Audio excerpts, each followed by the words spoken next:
நமது மீட்பரும் இரட்சகருமாகிய ஆண்டவராகிய இயேசு கிறிஸ்துவனுடைய விலையேறப்பெற்ற நாமத்திலே இந்த மாலை நேரத்திலும் நாம் சில பேராக கூடி கர்த்தருடைய வசனத்தை தியானிக்கவும் அவருடைய சத்தத்தை கேட்கவும் கர்த்தர் கிருபை பாராட்டினார். ஆகையால் கர்த்தரை நாம் ஸ்தோத்தரிப்போம். கடந்த நாட்களிலே நாம் தியானித்து வந்த 1 பேதுருவின் புத்தகத்திற்கு திருப்பிக் கொள்ளலாம். 1 பேதுரு முதல் அதிகாரத்துக்கு திருப்பிக் கொள்வோம்.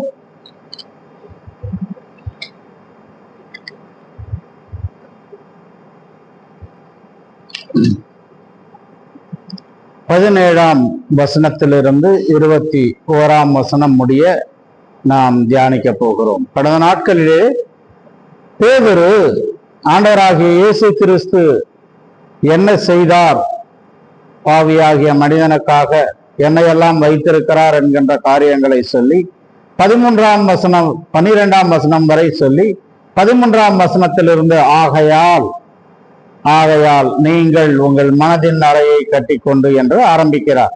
ஆகையால் என்றால் இதுவரை அவர் நமக்கு என்னவெல்லாம் செய்திருக்கிறார், நான் என்ன செய்ய வேண்டும் என்பது கட்டளையாக கொடுத்தார் என்பதை கடந்த நாட்களிலே பார்த்தோம்.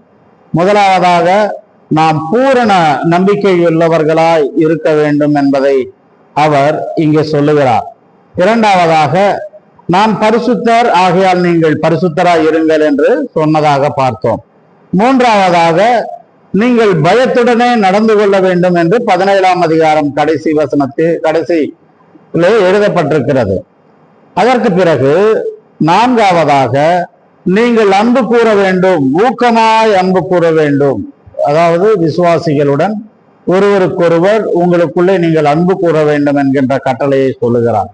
2ஆம் அதிகாரத்தினுடைய 3ஆம் வசனத்திற்கு வரும் பொழுது அவர் நீங்கள் ஞானப்பாலின் மேலே வாஞ்சியாய் இருக்க வேண்டும். ஞானப்பால் என்பது திருவசனம் என்பதற்கு பொருளாக இங்கு சொல்லப்பட்டதாக கடந்த நாட்களிலே பார்த்தோம். நாம் முதல் கட்டளையாக நீங்கள் பூரண நம்பிக்கை, ஃபுல் ஹோப் என்கின்ற பூரண நம்பிக்கையை குறித்து கடந்த நாட்களிலே தியானித்தோம். அதற்கு பிறகு பரிசுத்தத்தை குறித்தும் பரிசுத்தராய் இருங்கள் என்று ஏன் சொல்லுகிறார் என்பதை குறித்து தியானித்தோம். நாம் கடந்த வாரத்திலேயும் பயத்துடன் நடந்து கொள்ள வேண்டும் என்கின்ற காரியங்களை சிலவற்றை தியானித்தோம். பயத்துடன் ஏன் நாம் நடந்து கொள்ள வேண்டும், யாருக்கு பயப்பட வேண்டும்? இன்றைய தினத்திலே உலகத்திலே இருக்கக்கூடிய மனிதர்களை பார்க்கும் பொழுது மனிதன் எதற்கெல்லாமோ பயப்படுகிறான். உலகத்திற்குரிய காரியங்களுக்கு, எதிர்காலத்திற்கு, தனக்கு என்ன நடக்கப் போகிறது, தனக்கு பிறகு தன் குடும்பம் என்ன ஆகும், தன் சபை என்ன ஆகும், தன்னுடைய சமுதாயம் என்னவாகும் என்கின்ற அநேக குழப்பங்களுடன் மனிதன் பயந்து கொண்டு வாழ்கிறான் என்பதை பார்க்கிறோம். ஆனால் உண்மையாக யாருக்கு பயப்பட வேண்டும்? இந்த எல்லா பயங்களுக்குரிய தீர்வு என்ன என்பதை பார்க்கும் பொழுது ஒரே ஒரு தீர்வுதான் தேவனுக்கு பயப்படுதல். தேவனுக்கு பயப்படும் பொழுது மற்ற எல்லா பயங்களிலிருந்து நமக்கு தீர்வு கிடைக்கும், இல்லையா? ஆகையாலே தேவனுக்கு பயப்படுகிறதுனாலே வரக்கூடிய ஆசீர்வாதங்கள் என்ன என்பதை இன்றைய தினத்திலே நாம் தியானிக்க போகிறோம். மல்கியாவின் புத்தகம் முதல் அதிகாரம் 6ஆம் வசனத்திலே பார்க்கும் பொழுது, மல்கியாவின் புத்தகம் முதல் அதிகாரம் 6ஆம் வசனம்,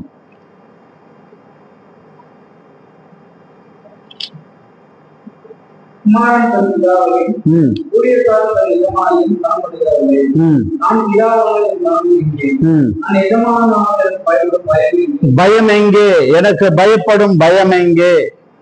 உலகத்திற்குரிய ஒரு அதிகாரியை பார்க்கும் பொழுது அல்லது உலகத்திற்குரிய ஒரு உன்னதமான ஸ்தலத்திலே இருக்கக்கூடிய நிலைமையில இருக்கக்கூடிய ஒருவரை பார்க்கும் பொழுது நாம் பயப்படுகிறோம். நம்மை காட்டிலும் மேலானவர்களை பார்க்கும் பொழுது பயப்படுகிறோம். ஆனால் நான் எஜமானன் என்றால் எனக்கான பயம் எங்கே? மனிதன் தேவ பயம் இல்லாமல் இன்றைய தினத்திலே அலைந்து கொண்டிருக்கிறான். எதற்கெல்லாமோ பயப்படுகிறவன் தேவனுக்கு பயப்படுகிறதில்லை, தேவனுக்குரிய காரியங்களுக்காக பயப்படுகிறதில்லை. அதனால் ஆண்டவர் சொல்லுகிறார், எனக்கான பயம் எங்கே? எனக்கு நீங்கள் பயப்படுகிறீர்களா? நீங்கள் ரட்சிக்கப்பட்டீர்கள் தான், ஆண்டவராய் இயேசு கிறிஸ்துவனுடைய இரத்தத்தினாலே கழுவப்பட்டவர்கள் தான், ஒழுங்காக கர்த்தருடைய வீட்டிற்கு வந்து கர்த்தரை ஆராதிக்கக்கூடியவர்கள் தான். ஆனால் உங்கள் இருதயங்களுக்குள்ளே இப்படிப்பட்ட பயம் இருக்கிறதா? ஏன் பயப்பட வேண்டும் என்கின்ற 3 காரியங்களை மிக சுருக்கமாக நான் இந்த 1 பேதுருவிலே சொல்லிவிடுகிறேன். முதலாவதாக, அவர் பயப்பட வேண்டும் என்று சொல்லும் பொழுது அவரை ஒரு நியாயாதிபதியாக காண்பிக்கிறார். முதலாவதாக அவரை ஒரு நியாயாதிபதியாக இந்த இடத்திலே காண்பிக்கிறார். அன்றியும் பட்சபாதம் இல்லாமல் அவனுடைய கிரியைகளின்படி நியாயம் தீர்க்கிறவரை நீங்கள் பிதாவாக தொழுது கொண்டு வருகிறபடியாலே நீங்க பரதேசிகளாய் சஞ்சரிக்கும் அளவும் பயத்துடனே நடந்து கொள்ளுங்கள். ஏன் நீங்கள் பயப்பட வேண்டும் என்றால், முதலாவதாக அவர் ஒரு நியாயாதிபதியாக இருக்க போகிறார். பாரபட்சம் இல்லாமல் நியாயம் தீர்ப்பார். இவர் ஊழியக்காரன் என்று, இவர் விசுவாசி என்று, அல்லது இவர் செய்த தவறை மறைப்பது, அதற்காக ஒத்து பேசுவது என்றெல்லாம் இல்லாமல் பாரபட்சம் இல்லாமல் ஒரு நியாயாதிபதியாக இருக்க போகிறார். அதனால் நீங்கள் அவருக்கு பயப்பட வேண்டும். இரண்டாவதாக பார்க்கும் பொழுது 18ஆம் வசனத்திலே பார்க்கிறோம், அவருடைய இரத்தத்தினாலே வெளியேற பெற்றது, அதாவது அழிவுள்ள வஸ்துக்களாகிய வெள்ளினாலே பொன்னினாலே நீங்கள் மீட்கப்படாமல் குற்றமில்லாத மாசற்ற ஆட்டுக்குட்டியாகிய கிறிஸ்துவின் வெளியேற பெற்ற இரத்தத்தினாலே நீங்கள் மீட்டுக் கொள்ளப்பட்டீர்கள். அதற்காக நீங்கள் பயப்பட வேண்டும். உங்களுக்காக ரத்தம் சிந்தி இருக்கிறார், பரிசுத்த ரத்தத்தை சிந்தி இருக்கிறார். ஏதோ அழிவுள்ள வஸ்துக்களால் அல்ல, ஜீவனுள்ள ரத்தத்தினாலே நீங்கள் மீட்பு பெற்றிருக்கிறீர்கள். அதற்காக நீங்கள் அவருக்கு பயந்தாக வேண்டும் என்பதை அதில் சொல்லப்படுகிறது. மூன்றாவதாக பார்க்கும் பொழுது, மூன்றாவதாக 21ஆம் வசனம் 20-21, உலக தோற்றத்திற்கு முன்னே குறிக்கப்பட்டவராக இருந்தீர்கள். நான் ஏன் பயப்பட வேண்டும் என்றால், நான் உலக தோற்றத்திற்கு முன்னே நான் குறிக்கப்பட்டவனாய் காணப்படுகிறேன். நான் ஏனோ தானோ என்று இந்த இடத்திற்கு வரவில்லை, ஏனோ தானோ என்று ஆண்டவராய் இயேசு கிறிஸ்துவை ஏற்றுக்கொள்ளவில்லை. அவருடைய சித்தத்திற்குள் நான் இருக்கிறேன், அவருடைய திட்டத்திற்குள் நான் இருக்கிறேன், அந்த குடும்பத்திற்குள் நான் இருக்கிறேன். உலக தோற்றத்துக்கு முன்பே அந்த குடும்பத்திற்குள் நான் இருக்கிறேன். அது பரிசுத்த குடும்பம், பரிசுத்தமான தேவன், பரிசுத்த பிதாவாக இருக்கிறார். ஆகையால் நான் பயப்பட வேண்டும், அவருக்கு நாம் பயப்பட வேண்டும். பயப்படுகிறதுனாலே நமக்கு என்ன எல்லாம் வரும், என்ன கிடைக்கும்? பயப்படுகிறதுனாலே நமக்கு என்ன கிடைக்கும் என்று பார்க்கும் பொழுது, பயந்தவர்கள் பயப்படாதவர்கள் என்று இரு பிரிவினராக இருக்கிறார்கள். தேவனுக்கு பயப்படுகிறவர்கள், பயப்படாதவர்கள். ஃபியர் ஆஃப் காட் என்கின்ற ஒரு தலைப்பு எனக்கு கொடுக்கப்பட்டது ஒரு 3 நாள் கூட்டத்திற்கு. ஃபியர் ஆஃப் காட், தேவ பயம், தேவனுடைய பயம் என்கின்ற தலைப்பிலே நான் பல விதங்களாக பேசியிருக்கிறேன். பிரசங்கியின் புத்தகத்திலே கடைசியாக 12ஆம் அதிகாரம் கடைசி வசனம்தான் அதனுடைய தலைப்பு செய்தியாக எடுத்துக்கொண்டேன். அதாவது கடைசியாக பார்க்கும் பொழுது தேவனுக்கு பயப்படுவதை தவிர வேறொன்றும் இந்த உலகத்தில் இல்லை என்று சாலமோன் ராஜா சொல்லுகிறார். வாசிங்கள் பிரசங்கியின் புத்தகம் 12ஆம் அதிகாரத்திலே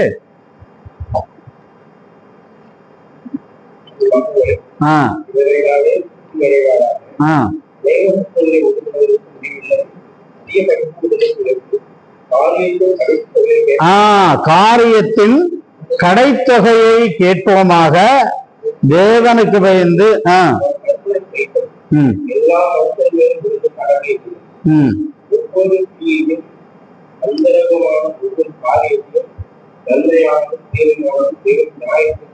போதும். காரியத்தின் கடைத்தொகையை கேட்போமாக. கடைசியில கேட்க போனா என்ன வேணும்? இல்லைன்னா தேவனுக்குரிய பயம் நமக்குள்ள இல்லை. தேவனுக்குரிய பயம் நமக்குள் இருக்க வேண்டும். தேவனுக்குரிய பயம் யாருக்குள்ள இருக்கிறதோ அவர்கள் தேவனுடைய கற்பனைகளை கைக்கொள்வார்கள், தேவனுடைய சித்தத்தின்படி நடப்பார்கள் என்பது பிரசங்கியாகிய சாலமோன் எழுதுகிறதாக பார்க்கிறோம். இன்று ஒரு சில நேரம் நாம் யாரெல்லாம் தேவனுக்கு பயந்தார்கள், பயந்தவர்களுக்கு எப்படிப்பட்ட ஆசீர்வாதங்கள் கிடைத்திருக்கிறது தேவனுக்கு பயப்படுகிறதுனால என்பதை ஒரு சிறிய காரியங்களை சொல்லப்போகிறேன். நீங்கள் எழுதி வைத்துக் கொள்ளுங்கள். முதலாவதாக யோபை குறித்து நாம் தியானிக்கலாம். யோபுவின் புத்தகம் 1 அதிகாரம் 1 வசனம் வாசியுங்கள். யோபுவின் புத்தகம் 1 அதிகாரம் 1 வசனம்.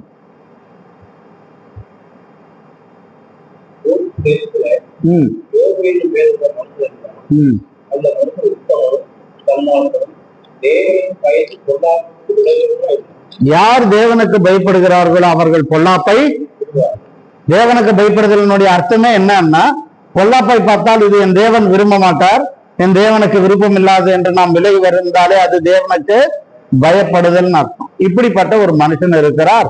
9ஆம் வசனம் 10ஆம் வசனம் வாசிங்க.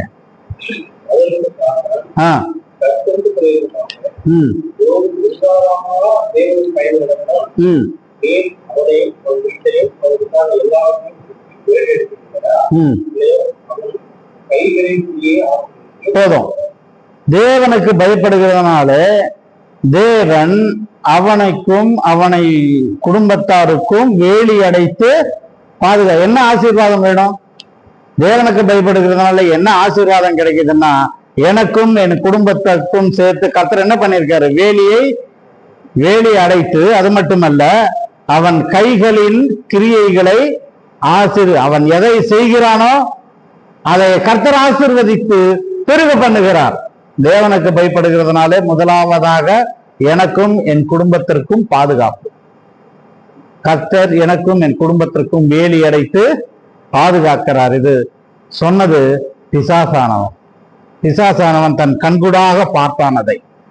விருதாவா அவன் பயப்படாமல் உனக்கு பயப்படுகிறான், நீ அவனுக்கும் அவனுக்குரியவர்களுக்கு வேலி அடைக்கவில்லையா? அவனுடைய கைகளின் கிரியைகளை ஆசீர்வதிக்கவில்லையா? அப்போ யார் தேவனுக்கு பயப்படுகிறார்களோ அவர்களுக்கு என்ன இருக்கும்? அவர்களுக்கும் அவர் குடும்பத்திற்கும் அவருடைய கைகளின் கிரியைகளுக்கும் பாதுகாப்பும். வேலி அடைத்து பாதுகாக்கிறார் என்பதை இந்த இடத்துல பார்ப்போம். இரண்டாவதாக சங்கீதங்களின் புத்தகம் 25ஆம் அதிகாரம் 12ஆம் வசனம். சங்கீதம் 25:12.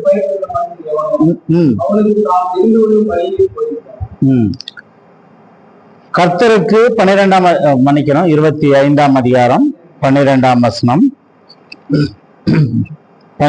கர்த்தருக்கு பயப்படுகிற மனுஷன் எவனோ அவனுக்கு தாம் தெரிந்து கொள்ளும் வழியை போதிப்பார்.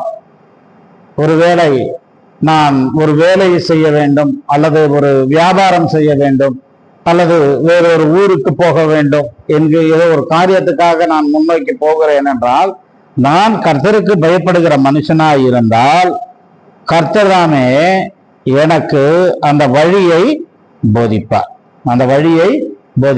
இது நீ போகலாம், போகக்கூடாது, செய்யலாம், செய்யக்கூடாது. பவுலுக்கு ஆசியாவுக்கு போகணும்னு ஆசை, ஆனா பரிசுத்த ஆவியானவர் நீ அங்கே போகக்கூடாது என்று தடுத்தார். வழியை போதிக்கக்கூடியவர். தேவனுக்கு பயப்படுகிறவர்களுக்கு நாம் போகிற வழியை கர்த்தர் தாமே போதிக்கக்கூடியவர், அந்த வழியை காண்பிக்கக்கூடியவராய் இருக்கிறார் என்பதை 14ஆம் வசனமும் வாசிக்கலாம். 25:14.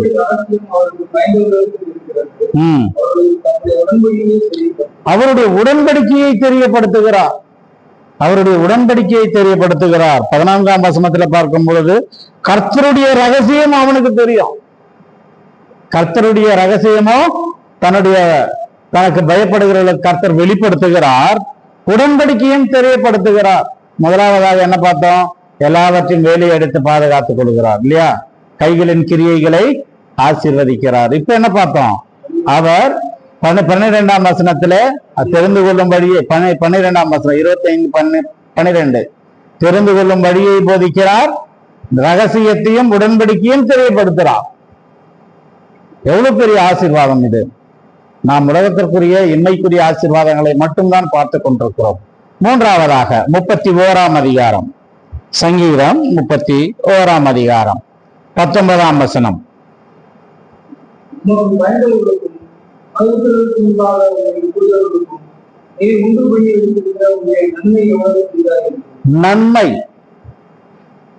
நன்மை செய்யக்கூடியவராக இருக்க தேவனுக்கு பயந்தவர்களுக்கு கர்த்தர் நன்மையை பெரிதாய் செய்யக்கூடியவராய் இருக்கிறார்.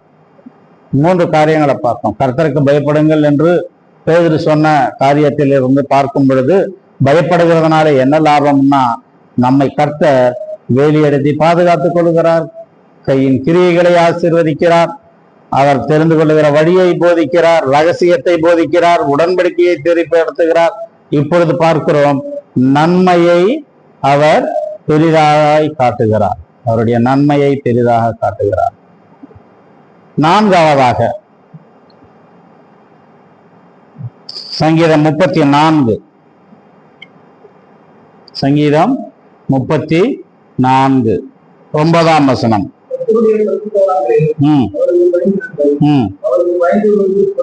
அவருக்கு பயந்தா குறை இல்லை. அடுத்த வசனமே சொல்லுது, சிங்கக்குட்டிகள் தாட்சி அடைந்து பட்டினியாய் இருக்கும். பட்டினியாய் இருக்கும். சிங்கக்குட்டி கூட பட்டினியாய் இருக்கும். கர்த்தரை தேடுகிறவர்களுக்கோ ஒரு நன்மையும் குறைபடாது. இதைதான் பேதுரு குறிப்பிட்டார். பேதுரு எழுதும் பொழுது இந்த 34ஆம் சங்கீதத்தை தான் அவர் அதிகமாய் கோடிட்டார். அவருடைய 1 பேதுரு 2 பேதுருல பார்க்கும் பொழுது நீங்க பாருங்க, 2ஆம் அதிகாரம் நினைக்கிறேன். 1 பேதுரு 2ஆம் அதிகாரத்தை 1 வசனம் 2ஆம் வசனம் வாசிங்க. 1 பேதுரு 2ஆம் அதிகாரம்.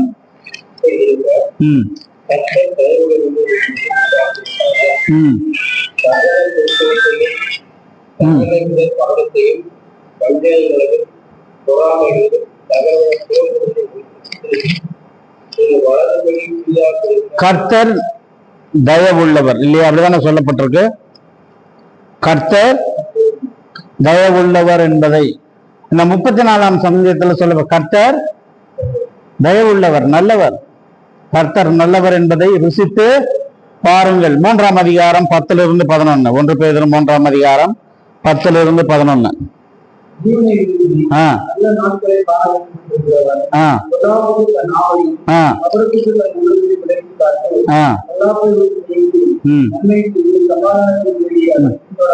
இது எல்லாம் 34ஆம் சங்கீதத்தில் சொல்லப்பட்ட காரியங்கள்.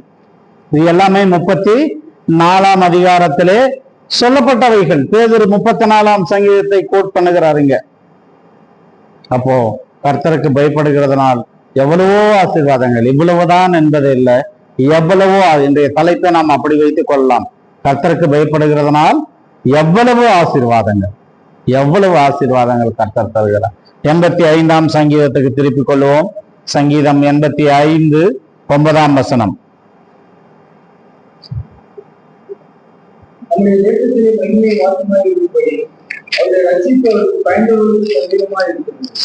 அவருடைய ரட்சிப்பு, அவருடைய ரட்சிப்பு என்பது பாதுகாப்பு என்று வைத்துக் கொள்ளலாம் இல்லையா? ஆக்சுவலா காவல் நிலையம் என்று பெயர். காவல் என்பது நம்மை சுற்றியிலே பாதுகாப்பது இல்லையா? அப்போ அவருடைய ரட்சிப்பு சமீபமாய் இருக்கிறது. நான் எங்கே போனாலும் என் ஆண்டவர் என்னோட இருக்கிறார். நான் வழிவிடுக போகாதபடிக்கு என்னை பாதுகாக்கிறார். நான் விபத்துக்குள் போகாதபடிக்கு என்னை தடுக்கிறார் இல்லையா? அவருடைய ரட்சிப்பு சமீபமா இருக்கு. பாதுகாப்பு எனக்கு மிக மிக மிக மிக சமீபமாய் இருக்கிறது என்பதை காட்டுகிறது. அப்போ எவ்வளவு ஆசை! அவருக்கு பயப்பட்டா மட்டும் போகணும். அவருடைய கிரியைகளுக்கு, அவருடைய கட்டளை கை கொண்டு அவருக்கு பயந்தா மட்டும் போதும். மற்றதெல்லாம் கர்த்தர் பார்த்துக் கொள்வார். ரட்சிப்பு சமீபமாய் இருக்கிறது என்பதை பார்க்கிறோம். 111ஆம் சங்கீதத்துக்கு வாங்க. 10ஆம் வசனம். 111 10.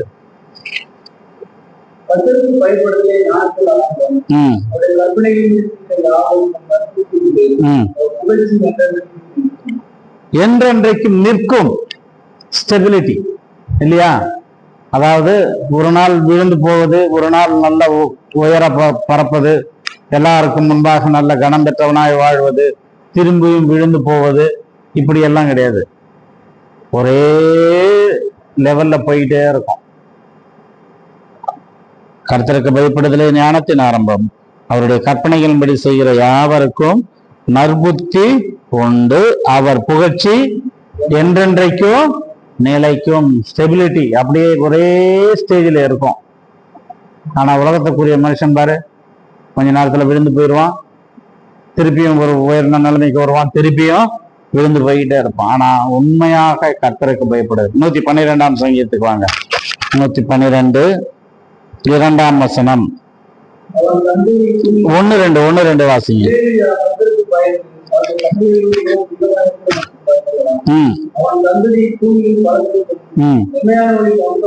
வம்சம் ஆசீர்வதிக்கப்படும். தலைமுறை தலைமுறையோ ஏதோ ஒரு கணவன் மனைவி கர்த்தருக்கு பயந்தால் அவர்களை கர்த்தர் ஆசீர்வதிப்பார், அல்லது அவர்கள் ஜபத்தினாலே அவருடைய பிள்ளைகளை கர்த்தர் ஆசீர்வதிப்பார் என்றதுல அவருடைய வம்சமே தலைமுறை தலைமுறைக்கும் ஆசீர்வதிக்கப்பட்டதா இருக்கும். அப்போ தேவனுக்கு பயப்படுகிறது. நீங்க 112 நீங்க ஃபுல்லா கூட வாசிச்சு பார்த்தீங்கன்னா தெரியும். ஆஸ்தியும் ஐஸ்வர்யமும் அவன் வீட்டில் இருக்கும். யாருடைய வீட்டுல? பயப்படுகிறவருடைய வீட்டுல. செம்மையானவர்களுக்கு இருளில் வெளிச்சம் உதிக்கும். அவன் இரக்கம் மன உருக்கமும் நீதியும் உள்ளவன். அப்படியே நீங்க படிச்சுட்டே வரலாம். வீட்டுக்கு போய் இதெல்லாம் நீங்க வாசிச்சு பார்த்தீங்கன்னா தெரியும். தேவனுக்கு பயப்படுகிறதுனாலே நமக்கு எவ்வளவு நன்மையான காரியங்கள், எவ்வளவு ஆசீர்வாதங்கள், கணக்கில் அடங்காத ஆசீர்வாதங்கள். 128ஆம் சங்கீதத்துக்கு போவோம் என்றால் அதை விட இன்னும் அதிகமாய் அந்த இடத்தில் சொல்லப்பட்டது. முதல் வசனம், கர்த்தருக்கு பயந்து அவர் வழிகளில் நடக்கிறவன் எவனோ அவன் பாக்கியவான். இல்லையா? எல்லாருடைய வீட்டுல இந்த வசனம் எழுதி வச்சிருப்போம். எல்லாருடைய சுவற்றிலே இந்த வசனம் தங்கி கொண்டிருக்கும். கர்த்தருக்கு பயந்து பயப்படுறோம். கர்த்தருக்கு 128 ஒண்ணாமா, அவன் பாக்கியவான். பாக்கியவான்னா என்ன? சந்தோஷமா இருப்பான்.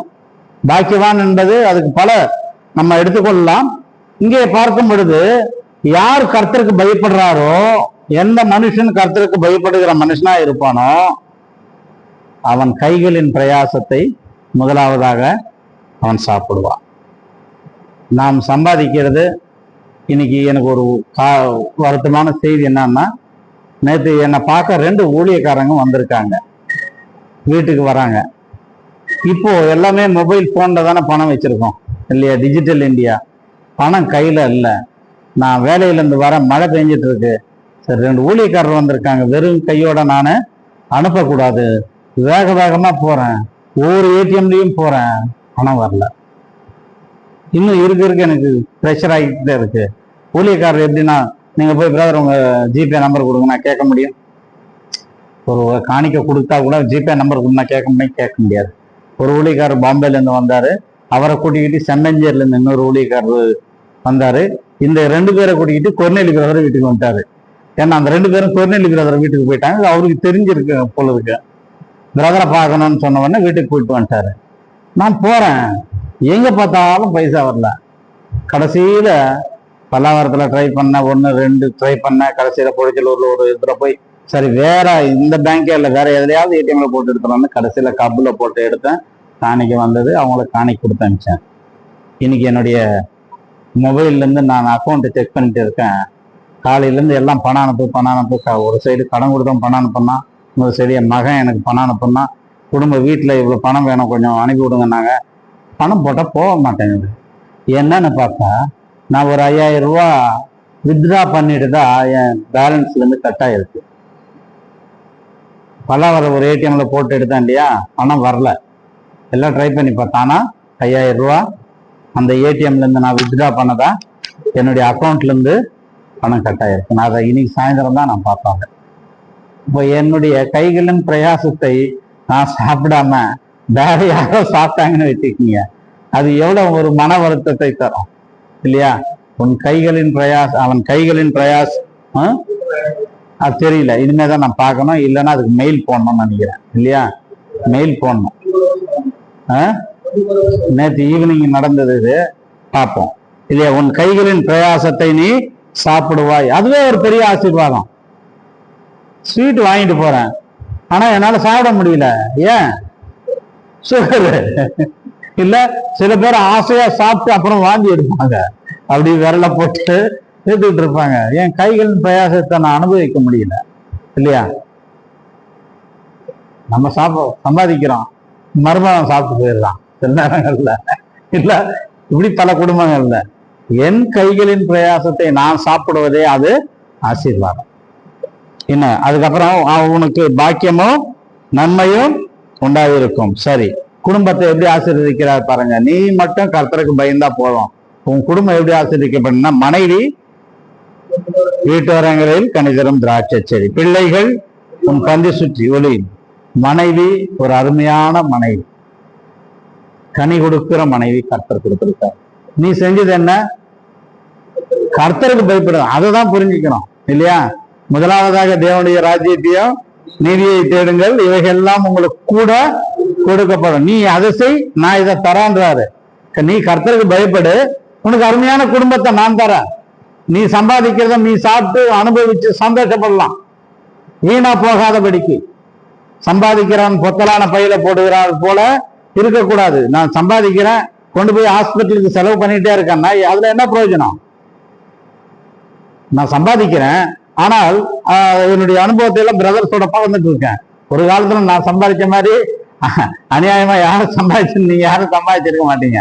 அவ்வளவு பணம் என்கிட்ட இருக்கும். வீட்டுக்கு வந்தா வீட்டுக்கு நம்ம படுத்திருப்பேன். என்னம்மா உடம்பு சரியில்லை, ஹாஸ்பிட்டலுக்கு போக வேண்டியதானே, படுத்திருக்க தரித்திரம் வந்தா குடி அப்படின்னு பணத்தை போட்டு திருப்பி போயிடுவேன். எனக்கு அந்த வேலையை விட்டுட்டுனோ இன்னைக்கு வியாதி என் வீட்டுல இல்லை. நான் டெய்லி உடம்பு சரியில்லைன்னு அந்த வார்த்தை நான் கேட்கறதே இல்லை. இப்போ எப்பாவது ஒரு தடவை சொல்லுவாங்க, எனக்கு அது சரியில்லை இது சரியில்லை, வா செக்அப் பண்ணுவோம், மருந்து, அவ்வளவுதான். ஆனா இதுக்கு முன்னாடி பிள்ளைங்களுக்கு உடம்பு சரியில்லை, மனைக்கு உடம்பு சரியில்லை, வீட்டுல எப்ப பார்த்தாலும் நான் அதை கண்டுக்கிறது இல்லை. நான் எதை கண்டுக்கிறேன்? பணத்தை மட்டும் குறியா இருக்கேன். பணத்தை சம்பாதிக்கிறது, கொண்டு போய் சம்பாதிப்பது என்பதை விட பிடுங்குவது, அடுத்தவன் இடத்துல இருந்து அநியாயமாய் எடுத்துக்கொள்வது. அப்போ கர்த்தர் எப்பொழுது அந்த வேலையை நான் விட்டுட்டனோ அன்னைக்கு வீட்டுல வியாதி விலக்கப்பட்டது. கர்த்தரை பயந்து நடக்கும் பொழுது அருமையான மனைவியை கர்த்தர் தருகிறார், அருமையான பிள்ளைகளை கர்த்தர் தருகிறார். இதோ கர்த்தருக்கு பயப்படுகிற மனுஷன் இவ்விதமாய் ஆசீர்வதிக்கப்படுகிறான். கர்த்தருடைய பயப்படுங்கள் என்று பேதுரு சொல்லுகிற ஒவ்வொரு வார்த்தையிலையும் எவ்வளவோ அர்த்தங்கள் உண்டு. நாம் கர்த்தருக்கு பயப்படுகிறோமா? என் வீட்டை சுற்றி ஏன் கர்த்தர் வேலி அடைக்கலான்னா நான் கர்த்தருக்கு பயப்படல, நான் வேற யாருக்கும் பயந்துட்டு இருக்கேன். யோபை வீட்டை சுற்றி வேலி அடைத்த தேவன் நம் வீட்டை சுற்றி வேலி அடைக்க மாட்டாரா? அடைக்கலன்னா என்ன அர்த்தம்? நான் கர்த்தருக்கு பயப்படலன்னு அர்த்தம். பிசாசானவன் அது பார்க்குறோம். 145ஆம் சங்கீதத்துக்கு வாங்க, 19ஆம் வசனம். 145, 19.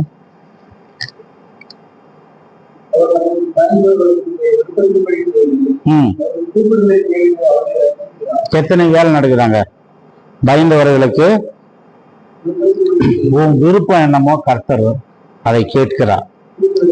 நீ அதாவது நோக்கி கூப்பிடுகிறது என்பது ஜெபம் இல்லையா? அதாவது தனக்கு பயந்தவர்களுக்கு விருப்பத்தின்படி செய்கிறார். உன்னுடைய விருப்பம் என்ன? ஒருவேளை அந்த விருப்பத்தை செஞ்சு தர்றாரு ஆண்டவர். அதற்கு பிறகு கூப்பிடுதலை கேட்கிறார், உன் ஜெபத்தை கேட்கிறாரு. மூன்றாவதாக உன்னை ரட்சிக்கிறார் என்பதை பார்க்கிறோம். 147ஆம் சங்கீதத்துக்கு வாங்க, 7ஆம் வசனம் பக்கத்திலேயே இருக்கும். 10.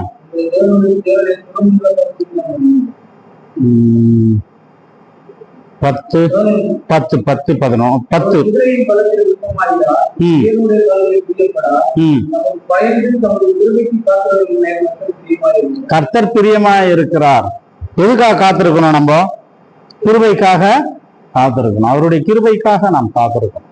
கிருபைக்காக காத்திருவர்களுக்கு கர்த்தர் 11ஆம் வசனத்தில் சொல்றாரு, தமது கிருபைக்கு காத்திருக்கிறவர்கள் மேலே கர்த்தர் பிரியமாய் இருக்கிறார். எவ்வளவு பிரியமான மனம். இன்னொரு சங்கீதத்தை விட்டுட்டேன் நடுவில். நான் ரொம்ப அருமையான சங்கீதம் 103ஆம் சங்கீதத்துக்கு வாங்கலாம்.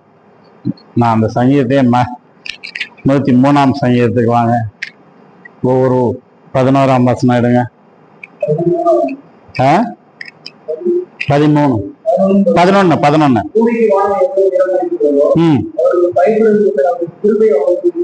வானத்துக்கும் பூமிக்கும் எவ்வளவு தூரம் இருக்குன்னு யாருக்கு தெரியும்? அப்போ கர்த்தருக்கு பயப்படுகிறவர்கள் மேலே அவருடைய கிருபை அவ்வளவு பெரியதா இருக்கும். 13ஆம் வசனம்.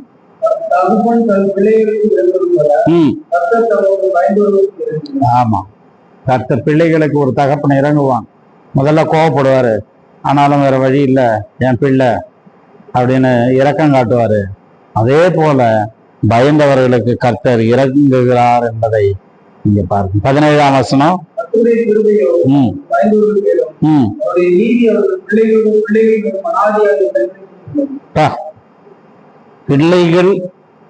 பிள்ளைகளின் மேலும் இல்லையா?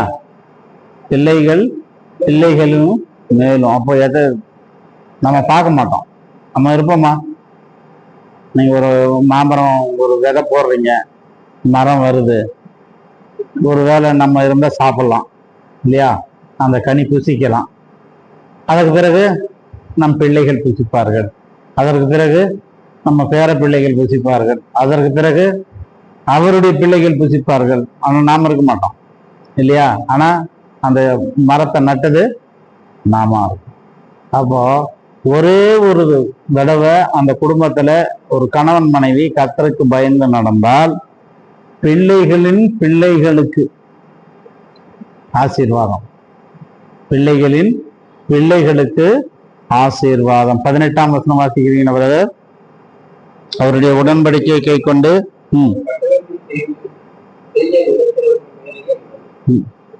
மேலேயே உள்ளது இல்லையா? 17 கர்த்தருடைய கிருபையோ அவருக்கு பயந்தவர்கள் மேலும் அவருடைய நீதி அவர்கள் பிள்ளைகளுடைய பிள்ளைகள் மேலும் அனாதியாய் என்றென்றைக்கும் உள்ளது. 18ஆம் வசனம் அவருடைய உடன்படிக்கையை கை கொண்டு அவருடைய கட்டளைகள் மேல் செய்ய நினைக்கிறவர்கள் மேலேயாக உள்ளது. அப்படியே நீங்க வாசிச்சு பார்க்கலாம்.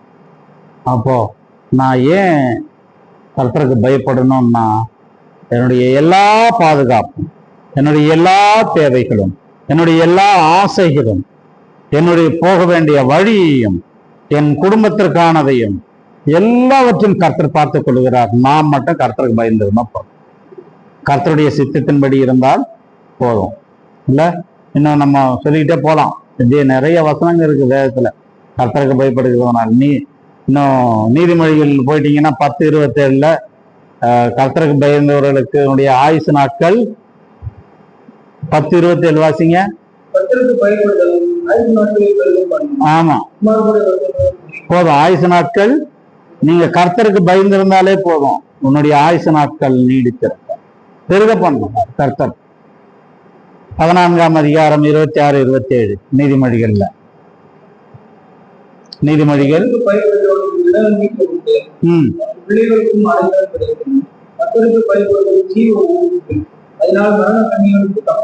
திட நம்பிக்கை, திட நம்பிக்கை அவர் பிள்ளைகளுக்கும் அடைக்கலாம். நான் கருத்து என் பிள்ளைங்க எனக்கு அப்புறம் என் பிள்ளைங்க என்ன ஆவாங்களோ அப்படின்ற பயப்பட வேண்டிய அவசியம் எனக்கு இல்லை. எனக்கு என் பிள்ளைகள் என்ன ஆவாங்களோ, என் குடும்பம் என்ன ஆகுமோ, ஒரு காலத்துல அப்படி எல்லாம் பயந்துட்டு வந்தேன் நான். என்னை கொண்டு போய் ஹாஸ்பிட்டல்ல போடுறாங்க, யோசிக்கிறேன் இன்னையோட என்னுடைய கதை இந்த உலகத்துல முடிஞ்சு போச்சு, என்னுடைய சாப்டர் முடிய போகுது, நாளைக்கு மண்ணுக்குள்ள கொண்டு போய் பவிச்சிருவாங்க, என் குடும்பத்தை நான் நடுத்தரில் விட்டு போறேன் ஆண்டவரே, என் பிள்ளைங்க என்ன ஆவாங்க, என் மனைவிக்கு சரியான ஞானம் இல்லை, உலக அறிவு இல்லை, எப்படி இந்த குழந்தைங்கள வளர்த்து எடுப்பா ஆண்டவரே அப்படின்னு நான் மனசுல நினைச்சுக்கிட்டே இருக்கேன்.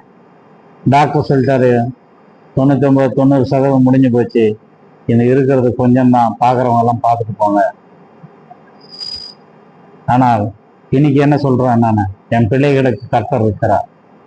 என் பிள்ளைகளுக்கு ஆபிரகாம் என்ன சேர்த்து வச்சாரு, தன் பிள்ளைகளுக்கு கர்த்தரை கொடுத்துட்டு போனார். ஆபிரகாம் தன் பிள்ளைகளுக்கு கர்த்தரை கொடுத்தார். ஈசாக்கு தன் பிள்ளைகளுக்கு கர்த்தரை கொடுத்தார். உலக ஆசீர்வாதத்தை காட்டிலும் தேவனை அறிமுகப்படுத்தி, தேவனை இவரால தான். அதனால என் பசங்க சொல்லுவாங்க, நாங்க நல்லா இருக்கோம் இன்னைக்கு, என்ன அது தேவனுடைய கிருபை. இன்னைக்கு என் 2 பிள்ளைங்களும் அந்த வார்த்தை சொல்லுவாங்க, நாங்க நல்லா இருக்கோம்னா அது கர்த்தரால தான் நாங்கள் இந்த தினத்துல நல்லா இருக்கோம். அவர்கள் அநேக ஐஸ்வர்யத்தை சேர்த்து வைத்திருக்கலாம், இருந்தாலும் கர்த்தரை இல்லாமல் ஐஸ்வர்யம் நிலைக்காது. அதனால ஐஸ்வர்யத்தோடு சேர்ந்து கர்த்தரையும் ஆபிரகாம் ஈசாக்கு கொடுத்தார், ஈசாக்கு யாக்கோபுக்கு கொடுத்தார், யாக்கோபு இந்த பிள்ளைகளுக்கு கொடுத்தார். யோசேப்பு பயந்தவனாய் இருந்தான், யோசேப்பு ஆசீர்வதிக்கப்பட்டவனாய் காணப்பட்டான். திட நம்பிக்கை உண்டு, ஜீவ ஊற்று. ஜீவ ஊற்று என்பது எப்பவுமே ஊறிக்கிட்டே இருக்கும், அது வத்தாத ஒரு ஆறாக இருக்கும் ஜீவ ஊற்று என்பது. 19-23 நீதிமொழிகள் 19ஆம் அதிகாரம் 23ஆம் வசனம்.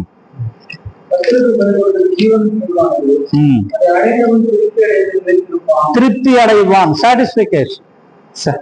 சாட்டிஸ்ஃபை ஆகிறோமா? நீங்க சாட்டிஸ்ஃபை ஆகிறதில்ல இல்லையா? சாட்டிஸ்ஃபை ஆகிறதில்லை. இது இருந்தா அது இல்லை, அது இருந்தா இதெல்லாம் ஏதாவது சாட்டிஸ்ஃபேக்ஷனே இல்லை. ஆனால் கர்த்தருக்கு பயப்படுகிறவர்களுக்கு சாட்டிஸ்பிகேஷன் உண்டு. திருப்தி அடைந்து நிலைத்திருப்பான்.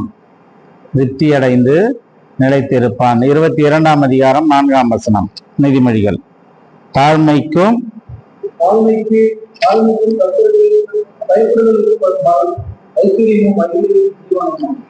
இந்த ரகசியத்தை நம்ம ஏன் தெரிஞ்சுக்கிறது இல்ல? ஒரு பெரிய ரகசியத்தை சொல்றாரு பாருங்க. தாழ்மைக்கும் கர்த்தருக்கு பயப்படுதலுக்கும் வரும் பலன் என்ன?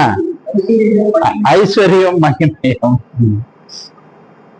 நீ தாழ்மையா இருந்தாலும் கர்த்தருக்கு பயந்துகிட்டு இருந்தா அதற்கான பலன் என்னன்னா ஐஸ்வர்யம், மகிமை, ஜீவன். நாம் இதை அறியாமல் அநேக நாட்களாக இருக்கிறோம். கர்த்தரை விட்டு விலகி இருக்கிறோம். மல்கியாவின் புத்தகத்துக்கு வருவோம். ஒரு நிமிஷம். ஏசாயா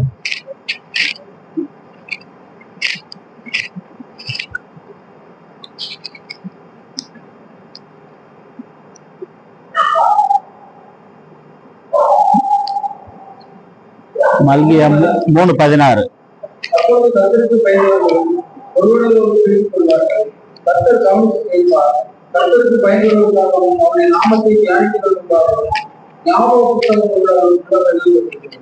இதெல்லாம் சொல்றதுக்கு முன்னாடி அவர் இன்னொன்னு சொல்றாரு. என்ன அதை சொல்லிட்டுதான் இதை சொல்றாரு இல்ல?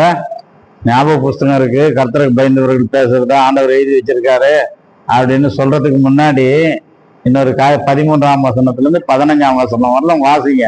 அப்பதான் இதனுடைய விடிவு தெரியும் நமக்கு. 13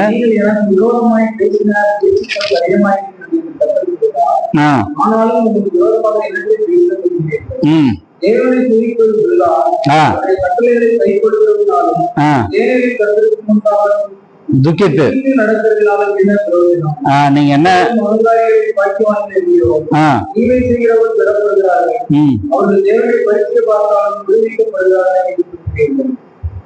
பாருங்க. நீங்கள் விரோதமாய் பேசின பேச்சுக்கள் கடினமானதா இருக்கிறது என்று கர்த்தர் சொல்லுகிறார். ஆனாலும் உமக்கு விரோதமாக என்னத்தை பேசினீங்களே? கர்த்தரை தூஷிக்கல. நம்ம கர்த்தரை தூஷிக்கிற கர்த்தர் தேவன் சொல்ல, ஆனா வேற விதமா சொல்றோம். என்ன சொல்றோம்னா, ஆமா ஊழியம் போறிய ஊழியம் பண்ணி என்னத்தை கண்டுட்டனே? எப்படி? அதனுடைய பொருளா தானே தேவனை சேவிப்பது வெறுதா, ஊழியம் செய்வது. ஊழியம் எப்ப பார்த்தாலும் ஊழியம் என்ற ஆண்டவர்ன்ற, அங்க ஓடுற இங்க ஓடுற மீட்டிங் என்ற என்னத்தை கண்டனே? என்ன லாபம்னு சொல்றேன். அடுத்தது, அவருடைய கட்டளைகளை கை கொள்ளுகிறவனாலும் சேனைகளும் கர்த்தருக்கு முன்பாக துக்கித்து நடக்கிறது. அதாவது ஜெபிப்பது. துக்கித்து நடப்பது என்பது என்ன பொருள்? அவரை நோக்கி ஜெபிப்பது. துக்கித்து ஹிருதயத்துல துக்கப்பட்டு, இங்க அது நடக்குது ஆண்டவரே, இங்க இது நடக்குது ஆண்டவரே, சபை இப்படி ஆகி போயிச்சு ஆண்டவரே, குடும்பங்கள் இப்படி சதுரி போயிச்சு ஆண்டவரே, எப்ப பார்த்தாலும் ஊழியன்ற ஜபன்ற. நீ என்ன ஒன்னும் தூஷிக்கிறனுடைய அர்த்தம் அது இல்ல. கர்த்தர் தேவன் அல்ல என்பதோ அவரை குறித்து கீழ்த்தரமாக பேசுவது அல்ல. அவருடைய ஊழியத்தை விமர்சிப்பது இல்லையா? ஊழியம் செய்யறது என்ன பிரயோஜனம் கண்ட? எப்ப பார்த்தாலும் ஜபம்னு போயிட்டு இருக்கேன், என்னத்தை கண்ட அப்படின்னு கேட்டாலும் கர்த்தரை தூஷிப்பதுதான். அதை சொல்லிட்டு தான் சொல்றாரு. இப்போதும் இன்னொன்னு சொல்ற என்னன்னு அதை சொல்லிட்டா. ஒரு பக்கம் முதல்ல என்ன சொன்ன? ஊழியம்னா ஊழியம்னு போயிட்டு இருக்கு, அதுல என்ன கண்ட அப்படின்னு சொல்லிட்ட. அப்புறம் எப்ப பார்த்தாலும் துக்கமுகமா இருந்து ஜபம்ன்ற அதுல என்ன கண்டுபிடிச்சான்னு சொல்லிட்டு அதுக்கு ஆப்போசிட் என்னன்னு சொல்றாரு. என்ன சொல்றாரு? அகங்காரிகளை பாக்கியவான்கள் என்கிறோம். அகங்காரிகள் என்பது திமிரா இருக்கக்கூடிய ஆழ்வார். திமிரா இருந்தாலும் கெத்தா இருக்கான். நீ ஜபம் ஊழியம்னு போயிட்டு இருக்க. அதான் அதனுடைய அர்த்தம் இல்லையா? அகங்காரிகளை பாக்கியவான்கள் என்கிறோம். தீமை செய்கிறவர்களை திடப்படுகிறார்கள். அவர்கள் அவங்க என்ன இருந்தாலும் பாரு, வீடு மேல வீடு கட்டிட்டாரு, லஞ்சம் வாங்கினான்னா, இல்ல தேவனை தூஷித்தான்னா, இல்ல வேற விதமா சம்பாதிச்சான்னா, எப்படி சம்பாதிச்சான்னா நல்ல வீடு வாசல் கட்டி காரு வாங்கி எப்படி ஒரு நல்ல உயர்ந்த நிலைமையில இருக்கிறார் பாருன்னு சொல்ற. ரெண்டு காரணங்கள். ஒண்ணு, நீ ஊழியம்னு போற அல்லது ஜபம்னு போற, அதுல ஒண்ணு என்னத்தை கண்டன்னு சொல்லிட்டேன். இன்னொரு பக்கம் என்ன சொல்றேன், அவர் கர்த்தருக்கு பயந்தவர் அகங்காரிகளை பாக்கியவான்கள் சொல்ற. தீமை செய்கிறவர்களுக்கு திடப்படுகிறார்கள், அவர்கள் தேவனை பரீட்சை பார்த்தாலும் விடுவிக்கப்படுகிறார்களே. அவரு தேவனுக்கு தூஷித்து தேவனுக்கு விரோதமா செஞ்சா கூட அவர்கள் உயர்ந்த நிலைமையில இருக்கிறார்களே, அவர்கள் நல்ல நிலைமையில் தானே இருக்கிறாங்க. எனக்கு ஒரு அங்கிள் தெரியும், தீமத்தின்னு ஒரு அங்கிள், இப்ப எல்லாம் கர்த்தருக்குள் மதித்தார். அவர் சொல்லுவாரு, அவரு அந்த காலத்துல கோமடி செட்டின்னா நம்ம ஊர்ல என்ன சொல்றது, நாடார், வியாபாரம் பண்ணக்கூடியவங்க. அவங்க குடும்பம் நாடார் குடும்பம்னு வச்சுப்போம். அப்பதான் வியாபாரம் அவங்க தான் பண்றாங்க. நாடாருக்கு தான் நிறைய. ஆந்திரா சைடு போனா கோமிட்டி செட்டின்னு வாங்க அவங்க செட்டியார், அதான் கோமிட்டின்னு வாங்க. இவரு கொஞ்சம் பணத்தை வீட்டுல இருந்து திருடி எடுத்துட்டு வந்து நல்லா ஜல்சா பண்ணி ஹைதராபாத்லாம் சுத்தி பார்த்துட்டு பணம் காலியான உடனே சாகலான்னு சார்மினார் ஏறினாராம். சார்மினாரை ஏறி குதிக்கலான்னு பார்த்தா கீழே எல்லாம் எறும்பு மாதிரி காரெல்லாம் போகுதான். அப்போ இவர் மனசுக்குள்ள என்ன தோணுச்சுன்னா, நீ விழுந்த உடனே செத்துட்டா பரவாயில்ல, கை கால் உடஞ்சி ஆஸ்பத்திரியில இருந்தீங்கன்னா வீட்டுக்கு சொல்லாம வந்துட்டு யார் உன்னை பார்ப்பான் அப்படின்னு மனசுக்கு தோணுன்னு கபகன்னு இறங்கி வந்தாரான். இறங்கி வந்து நடந்து போயிட்டு இருக்கும்போது அந்த பெட்டி ஓரத்துல தெலுங்குல வசனம் எழுதியிருக்கான், பாவத்தின் சம்பளம் மரணம்னு. பாவத்தின் சம்பளம் மரணம் அப்படின்னு எழுதியிருக்கான். என்ன பாவத்தின் சம்பளம் மரணம் எழுதியிருக்கு அப்படின்னு கொஞ்ச நேரம் நான் படிக்கும் போது பக்கத்துல போட்டிருக்கான், இந்த இடத்துல இன்னொரு போஸ்ட் ஓட்டியிருக்கான், இந்த இடத்துல மீட்டிங் எல்லாம் நடக்குது, சுவிசேஷ கூட்டங்கள் மாலை 6 மணிக்கு நடக்குது. சும்மா தானே இருக்கும், பணமும் காலி ஆகி போச்சு. அங்க போன ஏதாவது சாயந்தரத்துல ஏதாவது டின்னர் கொடுத்தா கூட சாப்பிட்டுக்கலாம். அங்க போய் உட்காந்தாரு, ரட்சிக்கப்பட்டார். பெரிய ஊழியக்காரர் தானே. அவர் சொன்னார், எல்லாம் ஊழியக்காரனதுக்கு அப்புறம் இவருக்கு யாராவது காணிக்க கொடுத்தா தானே சாப்பாடு. யாராவது காணிக்க சர்ச்சில் இருக்காரு, அந்த சர்ச்சில் என்ன பண்ணுவாங்கன்னா, முழு நேர ஊழியக்காரராக இருக்கக்கூடியவங்க கொஞ்சம் பேர் தங்கறதுக்கு குவார்டர்ஸ் மாதிரி ரூம்ஸ் எல்லாம் இருக்கு, அவங்க அங்கேயே தங்குவாங்க. அவங்களுக்கு சபையில வந்து சமையல் கூடம் இருக்கும் தனியா, அங்க போய் சாப்பிட்டுக்குவாங்க. மற்ற பகல்ல போய் ஊழியத்துக்கு போயிட்டு வருவாங்க. யாராவது காணிக்க கொடுத்தா வாங்குவாங்க, இல்லைன்னா இல்லை. ஒரு நாள் சொந்த ஊருக்கு போனாராம். அப்பா இவங்கெல்லாம் சொந்தக்காரெல்லாம் பார்க்குறான். அவங்க பெரியப்பா கேட்டாராம், ஏதோ பேர், நல்ல பேர், அவர் பேரு, அந்த பேரை சொல்லி சொன்னாராம், நீ என்ன கண்டது, என்னத்தை பெருசா கண்டுட்ட, போனிய கர்த்தர்னு யாராவது காணிக்க கொடுத்தாதான் நீ உனக்கு குழைப்பு, இல்லைன்னா இல்லை. நாங்கள் பார்த்தியா வியாபாரத்தில், என் வீடு பார்த்தியா, என் பசங்களை பார்த்தியா, வந்துடுறா, ஏன்டா அது மாதிரி இருக்க அப்படின்னு கேட்டா. கிருஷ்ணமூர்த்தி நீ என்னத்தை கண்டுபிடிச்ச, வேஸ்டா போயிட்டிய, வீணா போயிட்டிய, கர்த்தர்னு. அவருக்கு என்ன பதில் சொல்ல முடியும், என்ன பதில் இருக்கா நம்ம கிட்ட? இவர் யோசிக்கிறாராம், இவருக்கு என்ன நம்ம பதில் சொல்றது? ஆனா நான் நம்பின கர்த்தர் உண்மையுள்ளவர், ஜீவன் உள்ளவர் இல்ல, என்னுடைய தேவைகளை சந்திப்பார். கர்த்தருக்கு பயந்தவர்களுடைய தேவைகளை கர்த்தர் சந்திப்பார். எல்லாம் வேதத்துல இருக்கு. ஆனா உலக ரீதியா பார்க்கும்பொழுது அவர் சொல்றது உண்மைதான். யாராவது காணிக்க கொடுத்தாதான் என் செலவுக்கு சாப்பாடை சபையில சாப்பிட்டுக்கிறேன், மற்ற நேரத்துல ஊழியங்களுக்கு போறேன். அங்கங்க சில நேரங்கள்ல சில ஏழை சபைக்கு போனா காணிக்க கூட கொடுக்க முடியாது அவங்களால, அங்க நடந்தே வருவாராம் அந்த சபைக்கு திருப்பியும். இப்படி இருக்குன்னு என்ன பதில் சொல்ல வரும்போது திடீர்னு அவருடைய மைண்ட்ல ஒண்ணு தோணுச்சு. என்னன்னு உடனே அவன் பெரியப்பாவுக்கு பதில் சொன்னாராம், பெரியப்பா நீ செத்துட்டா நரகத்துக்கு போயிடுவேன், நான் செத்துட்டா பரலோகத்து மோட்சத்துக்கு போயிடுவேன். என் ஆண்டவர் உண்மை இல்லவர், எனக்காக ஒரு இடத்த ஆயத்தமா சொல்லிட்டார். அது ஒரு இந்த ஏன் கர்த்தருக்கு பயப்படணும்? சேவிப்பது விருதா, கட்டளைகளை கை கொள்ளுகிறதுனாலும் சேனைகளின் கர்த்தருக்கு முன்பாக துக்கித்து நடக்கிறதுனாலும் என்ன பிரயோஜனம்?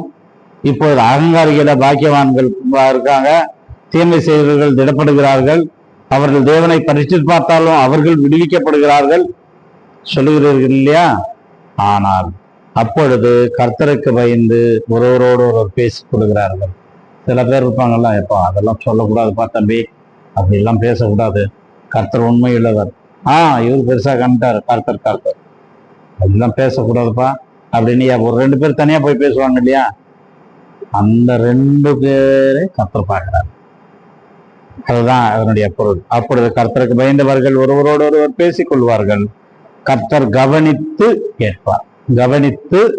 கேட்பார். கர்த்தருக்கு பயந்தவர்களுக்காகவும் அவருடைய நாமத்தை தியானிக்கிறவர்களுக்காகவும் ஞாபக புஸ்தகம் ஒன்று அவருக்கு முன்பாக எழுதப்பட்டிருக்கிறது. நம்ம 4 பேர் தான் கூடியிருக்கோம். நம்முடைய 4 பேர் 5 பேர் இன்னைக்கு எங்க எழுதிருக்கோம்? இத்தனாம் தேதிக்கு நேரம் கர்த்தருடைய ஞாபக புஸ்தகத்துல ஏன் கர்த்தருக்கு பயந்து அவரை குறித்து தியானிக்கிறோம், அவரை குறித்து பேசி கொண்டிருக்கிறோம். 4ஆம் அதிகாரத்துக்கு வருவோம். 2ஆம் வசனம்.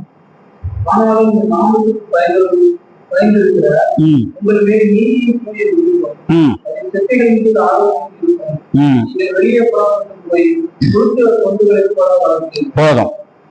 என் நாமத்துக்கு பயந்து உங்கள் மேல் நீதியின் சூரியன் உதிக்கும். கர்த்தருக்கு பயப்படுகிறோம். முடிச்சிடலாம். லூக்கா 1 அதிகாரம் 50ஆம் வசனம். லூக்கா 1 அதிகாரம் 50ஆம் வசனம். அவருடைய இரக்கம் அவர் பயந்திருக்கிறவர்களுக்கு தலைமுறை தலைமுறைக்கு உள்ளது. அவருடைய இரக்கம் அவர் பயந்திருக்கிறவர்களுக்கு தலைமுறை தலைமுறைக்கும், பல தலைமுறைக்கு, அவருடைய தலைமுறை தலைமுறைக்கும் உள்ள. இப்போ கர்த்தருக்கு பயப்படுகிறது இதுதான். நீ உலகத்துக்கு இதெல்லாம் நம்ம தியானிச்சு நம்முடைய வாழ்க்கையில் நாம் அபியாசப்படுத்தி கொண்டோம்னா உலகத்துல எதுக்குமே பயப்பட மாட்டோம். உலகத்துக்குரிய காரியங்களுக்கு எதுக்குமே பயப்பட மாட்டோம். நாம் பயப்பட வேண்டிய ஒரே நபர் நம் கர்த்தர். பயப்படுதல் என்றால் என்ன என்பது நம்ம வருங்காலத்துல பார்த்துடலாம். பயப்படுதல் என்பது கர்த்தருடைய கற்பனைகளை கை கொள்வது.